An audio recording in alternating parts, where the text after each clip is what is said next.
Hey guys, new day. Today is Thursday. I'm really excited about all of your guys' video contributions. You guys have said a lot of really cool things.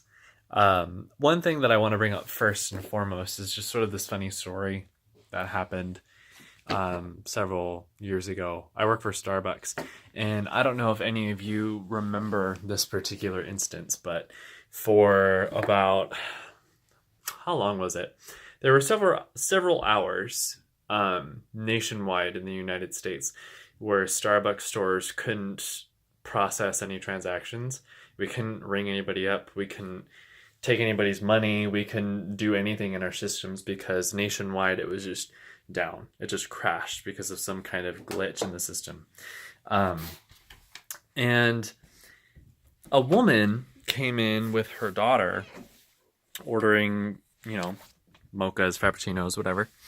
And I informed her that we couldn't take her money. Like, we couldn't ring her up. And that, at the time we were just giving things away for free because there was nothing that we could do. So this woman was totally caught off guard, but not in a good way, in a bad way. She became very angry that I was offering her drinks for free because she couldn't understand why we couldn't ring her up. She couldn't understand why the system was down and what our reasoning was. So despite the fact that I was offering her free coffee, all of her drinks for free, because that's what we were supposed to do, she still got angry and she left and she didn't get anything. So that boggled my mind a little bit. And it reminded me, all our conversations this week reminded me of that instance, and that, everything apparently with Starbucks, all of our systems are connected nationwide. And if there's one glitch in the system, the entire system nationwide goes down. So it reminded me of these undersea networks, and that, if one of these cables fails to work, if one of these systems goes down or is in need of repair, it can be a little hard to understand, Like,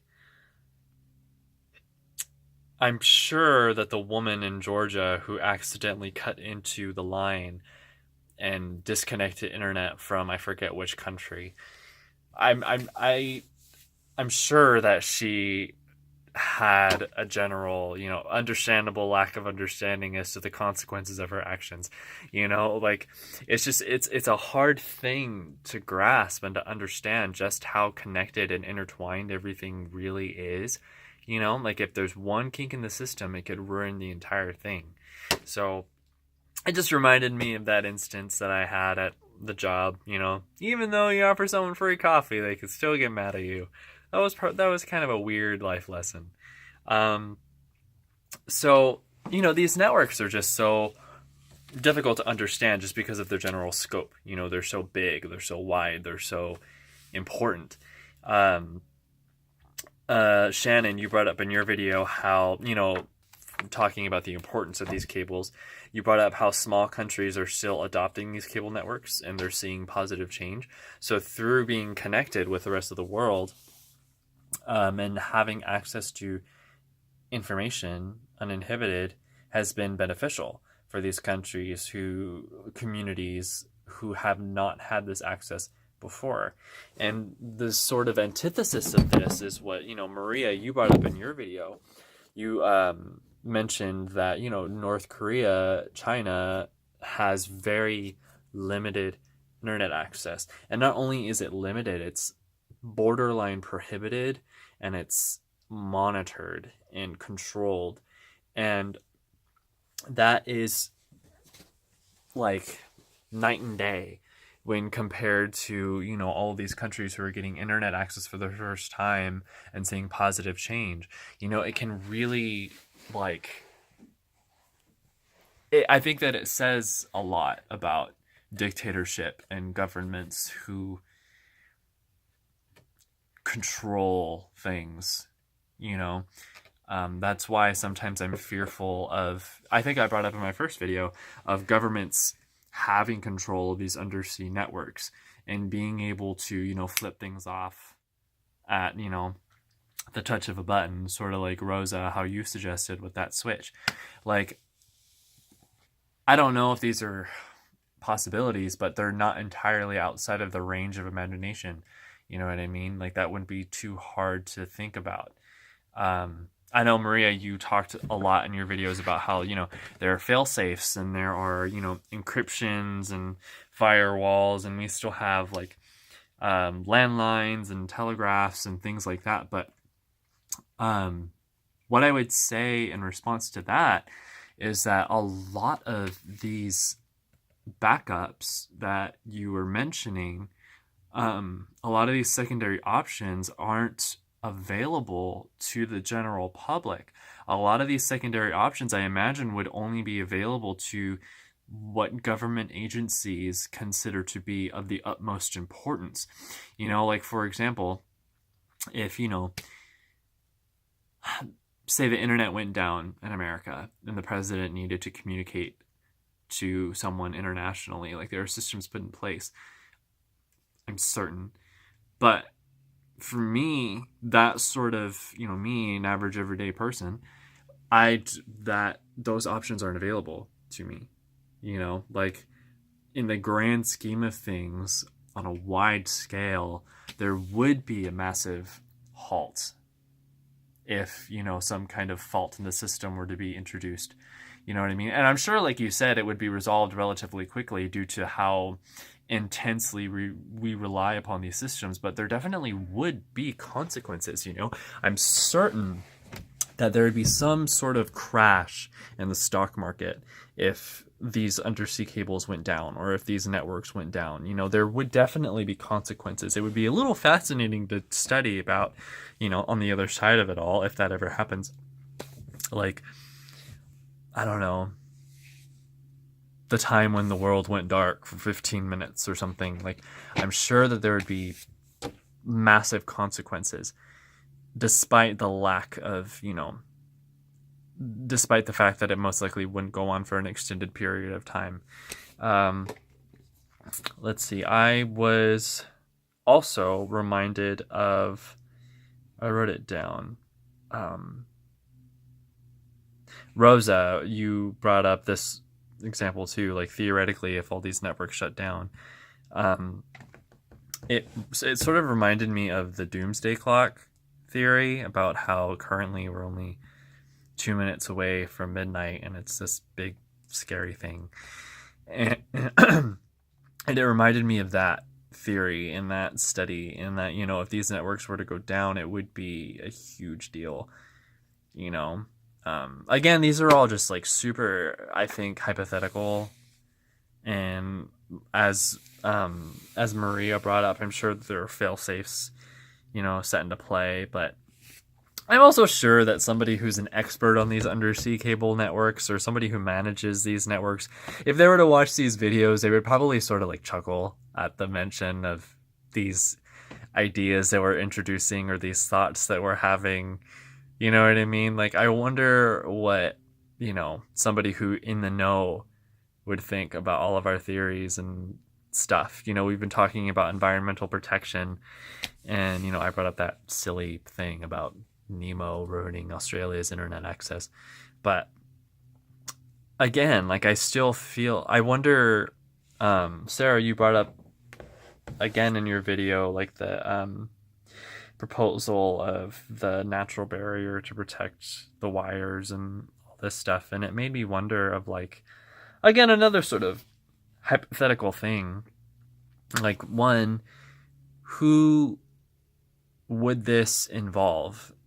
If these cables are owned by private companies and whatnot, like, I'm sure that the development of these cables is up to them, but at the same time, I'm sure that the government would have to be involved, or governments would have to be involved in regards to, like, the preservation of wildlife and the preservation of the natural order and things like that. So, and these cables cover such a wide expanse of ocean floor that there'd be a lot of red tape. You know what I mean? Like, a lot of things to consider. Just so much. Like, I wonder if internationally policies and guidelines set in place to preserve wildlife, I wonder if they differ from, say, policies that are set in place in America. You know what I mean? Like, in the United States, I think you're not allowed to, like, fish for a certain kind of species or things like that.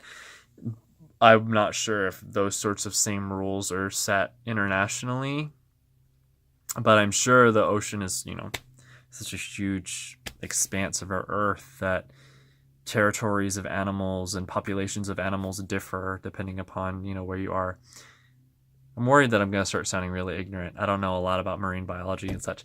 But my point is that I'm sure that there's all kinds of red tape to consider and all kinds of, rules and guidelines and things that need to be considered and met. Let's see. What else did I take note of? I thought it was interesting, Rosa, when you said that the lack of visibility is the foundation of the positive and negative aspect of these cables. I thought that was a very interesting point. Let's see, what else?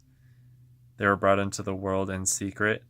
Like, these cables are so mysterious, and they had a rightful sort of origin, from being mysterious. They arrived mysteriously, and still to this day they're pretty mysterious, and yet almost, ironically, well, not almost, they are ironically just so relied upon, despite the fact that, we don't know much of anything about them.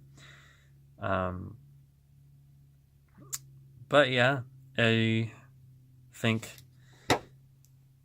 going back to what Maria said about North Korea and China having such a tight hold on internet access and internet content, like, it makes me believe that, it wouldn't be difficult for the American government to say, like, or to set up something similar, or not just the American government, but, any kind of international government, depending upon their type of leadership. Like, there's just, I've learned, through Donald Trump being elected, that a lot of things in politics that you don't think would ever happen can still happen. And I guess what I'm trying to say is that we should expect the unexpected,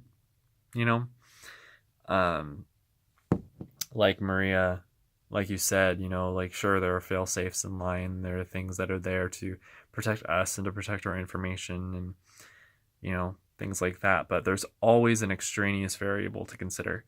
You know what I mean? On one hand, it's a little bit entertaining to think about the undersea networks going down and the internet going down, and it's entertaining to think about because it's such a foreign thought. It's not as if the world would stop spinning. It's not as if things would stop continuing forward. Sorry for my creepy hands.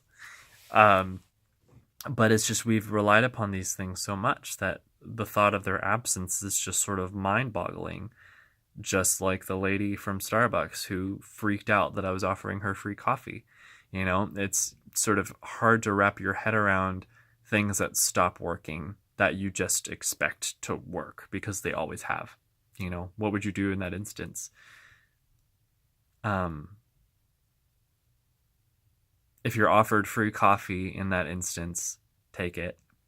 But thanks, guys, for reminding me of that silly story. I feel like that's about all that I have to say in response to what you guys have said so far. Tomorrow's our last day of the unit. Looking forward to it. I'll talk to you guys later. Bye.